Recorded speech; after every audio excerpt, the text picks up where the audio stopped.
ગુજરાતમાં રાજકારણ હવે એક મહત્વપૂર્ણ વળાંક તરફ આગળ વધી રહ્યું છે.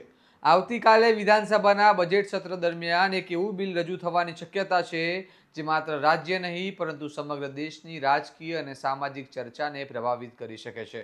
વાત છે યુનિફોર્મ સિવિલ કોડ એટલે કે સમાન નાગરિકતા ધારાની. શું છે આ બિલ, કેમ તેને લઈને એટલો વિવાદ અને ચર્ચા છે અને ગુજરાતમાં તેની અસર શું થઈ શકે છે, આવો વિગતે વાત કરીએ આ અહેવાલમાં. નમસ્કાર, હું ચિરાગ વર્ષાબેન. આપ જોઈ રહ્યા છો સ્વમાન. ગુજરાત સરકાર આવતીકાલે વિધાનસભામાં યુનિફોર્મ સિવિલ કોડ એટલે કે યુસીસી બિલ રજૂ કરી શકે છે. આ સંદર્ભમાં ભારતીય જનતા પાર્ટી દ્વારા તમામ ધારાસભ્યોને ગાંધીનગરમાં હાજર રહેવાની સૂચના આપવામાં આવી હોવાનું કહેવામાં આવી રહ્યું છે. જો આ બિલ આવતીકાલે રજૂ થાય તો તેને સમર્થન આપવા માટે દરેક ધારાસભ્ય હાજર રહે તે માટે ખાસ આયોજન કરવામાં આવ્યું હોવાની ચર્ચા છે, જેના કારણે રાજકીય ગતિવિધિઓ તેજ બની ગઈ છે. હવે સૌથી મહત્વનો સવાલ, આ યુનિફોર્મ સિવિલ કોડ એટલે શું? સરળ ભાષામાં સમજીએ તો યુસીસી એટલે દેશના તમામ નાગરિકો માટે એક સમાન નાગરિક કાયદો.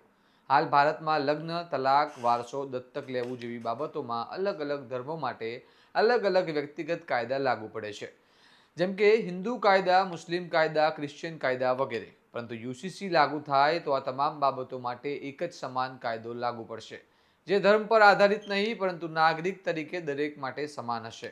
સમર્થકોનું કહેવું છે કે યુસીસી લાગુ થવાથી એક દેશ એક કાયદાની વ્યવસ્થા મજબૂત થશે, મહિલાઓને સમાન અધિકાર મળશે અને કાયદા સામે તમામ નાગરિકો સમાન બનશે. ખાસ કરીને લગ્ન અને વારસાના મુદ્દાઓમાં સમાનતા આવશે. પરંતુ વિરોધ પક્ષ અને કેટલાક સમાજોના મત મુજબ આ બિલ ધાર્મિક સ્વતંત્રતા પર અસર કરી શકે છે, કારણ કે ભારત એક વૈવિધ્યસભર દેશ છે જ્યાં અલગ અલગ પરંપરાઓ અને ધાર્મિક કાયદાઓનું મહત્વ છે. તેઓનો સવાલ છે કે શું એક જ કાયદો તમામ પરંપરાઓને યોગ્ય રીતે સમાવી શકશે? હવે ગુજરાતમાં આ બિલ રજૂ થવાની શક્યતા સાથે રાજકીય ગરમાવો વધી રહ્યો છે. જો આ બિલ રજૂ થાય છે તો ચર્ચા અને વિવાદ બંને જોવા મળી શકે છે, કારણ કે આ ફક્ત કાયદો નહીં પરંતુ સમાજ અને રાજકારણ બંનેને સ્પર્શતો મુદ્દો છે. હવે જોવાનું રહ્યું કે આવતીકાલે ખરેખર આ બિલ રજૂ થાય છે કે નહીં, અને જો થાય તો વિધાનસભામાં તેની ઉપર કેવી ચર્ચા થાય છે. શું આ બિલ સરળતાથી પસાર થશે કે પછી ભારે વિરોધનો સામનો કરવો પડશે? આ મુદ્દો માત્ર ગુજરાત પૂરતો સીમિત નથી પરંતુ આખા દેશ માટે મહત્વપૂર્ણ છે. આ પહેલાં પણ ભાજપની ઉત્તરાખંડમાં જે સરકાર છે ત્યાં પણ આ બિલ લાગુ કરવામાં આવ્યું છે અને હવે ગુજરાતમાં પણ આ બિલ વિધાનસભામાં રજૂ થવાનું છે. આ મામલે તમારું શું મંતવ્ય છે? શું તમને લાગે છે કે એક દેશ એક કાયદો હોવો જોઈએ કે પછી અલગ અલગ પરંપરાઓ જાળવવી વધુ યોગ્ય છે? અમને કમેન્ટ બોક્સમાં જરૂર જણાવો અને આવા જ વિશ્લેષણાત્મક સમાચાર માટે સ્વમાનની ચેનલને સબસ્ક્રાઇબ કરવાનું ભૂલતા નહીં. નમસ્કાર.